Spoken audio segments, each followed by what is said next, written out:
Hello folks, Frankie Day back here again on YouTube. I'd like to share with you another build I've done. This is another card model that I built from scratch in a scale of 1/250, my favorite scale in model ships. Before I present the model, I'd like to be able to tell something about the history of the model itself. In the beginning, the ship was the USS MAINE 1898, a second-class battleship. My country, United States of America, has forgotten this vessel. And very few people do remember it. I myself was one. I was taught when I was in school. And a lot of you fellows across the pond know more about it too. And the USS MAINE was built by Bath Iron Works. It's 324 feet long with stem to stern. Ship's complement, 400 men. Beam, 69 feet. Twin screws, all boilers. Her armament consists of 4 6-inch pounders, and she had 8 3-inch pounders.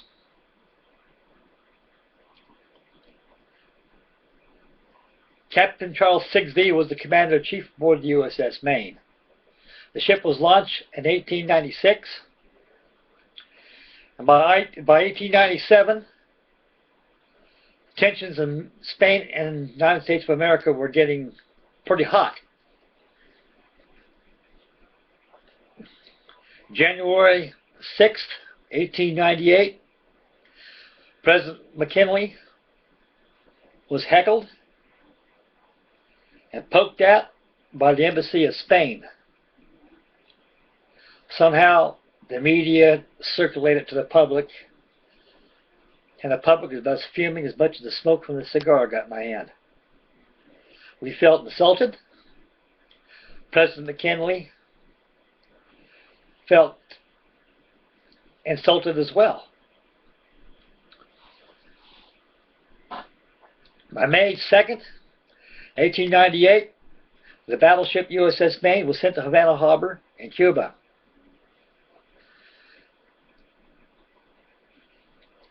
The Spaniards and the Cuban rebels and the People's Republic of Cuba, as soon as she passed the Moore Castle, she dropped anchor and remained there for 3 days till her demise.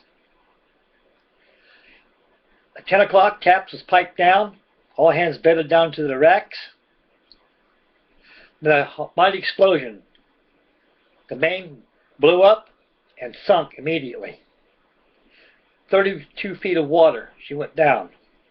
All was exposed was her superstructure and her mast. Immediately, divers were sent down to find out what caused it. No solution was found. And a war on Spain was declared. Spanish-American War didn't last any more than 3 months. It was a splendid little war, they say, which it was. At the time, we showed the world that the United States of America was a country to reckon with. The ship remained there till 1912. It was raised by using a cofferdam. A cofferdam is when they build up a wall around the ship and they pump out all the water by the Army Corps of Engineers. And the damage was completely disastrous. The forward section of the bow was turned upside down. The men that were in it was snuffed out as well. And that section of the ship was removed, and the Army Corps of Engineers welded a false bow to it. The ship became an eyesore. There was navigation problems, and the Cubans wanted out of there. So the ship was raised and refloated and towed out to sea, 5 miles out to international waters. A full ceremony was done on it. 21 gun salute for the 314 men that were killed. The Army Corps of Engineers opened up sea cocks, which opened up all the water inside the ship, and she went down. 1,700 feet. That was the final burial. Now, back to the model now. This is the model of a second-class battleship, USS Maine. I'll give you a little walk around, gentlemen.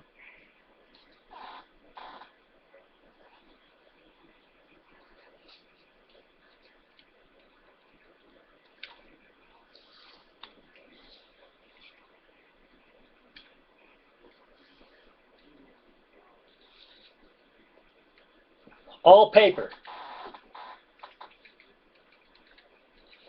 All paper and wire.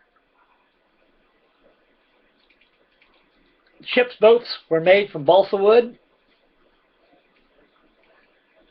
I made a balsa wood plug and vacuum formed them. The model is 15 inches. The plans came from Edward Lisquesser in the scale of 1:384. The model is probably about 6 inches, so I had it blown up to 15 inches to 1:250 scale. Here's a good close-up of the bow section by using webcam. As you can see, it's detailed as per plans. I put as much as I could as my eyeballs would allow. Here's the stern section, folks.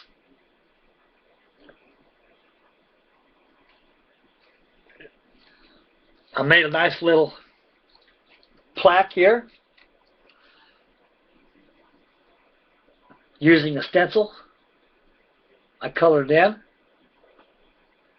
I think the ship's a very important, significant part of history. And right over here, gentlemen, I'd like to share this. I think this is kind of neat. If this webcam will allow me to show you. Right here is a boat boom.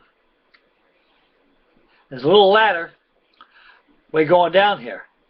These are the jolly boats and the ship's boats. When the crew went on liberty, instead of leaving the ship on the Jacob's ladder or the ship's accommodation ladder, they walked out to the boat boom. There's a rigging right here, as you can see. You can see the ladder, gentlemen, to that jolly boat. The ship's company would walk on that boom right there. There's a rail put on there, keeping them falling over the side. The ladder way goes from the boat boom into the jolly boat. That's how they entered the ship and left the ship. Boat boom got a little warped right there. I think in the passage of time the wire got bent a little bit. There's no problem. I can straighten that out in a heartbeat. Right over here, that's the main armament right there. When the Maine was destroyed, this section here, forward of the casement of the pounder, of the 6-inch pounder, the bow from this point here was destroyed. So they built a plug all the way from here to there. And when she was raised, towed to sea, and sunk with full military honors.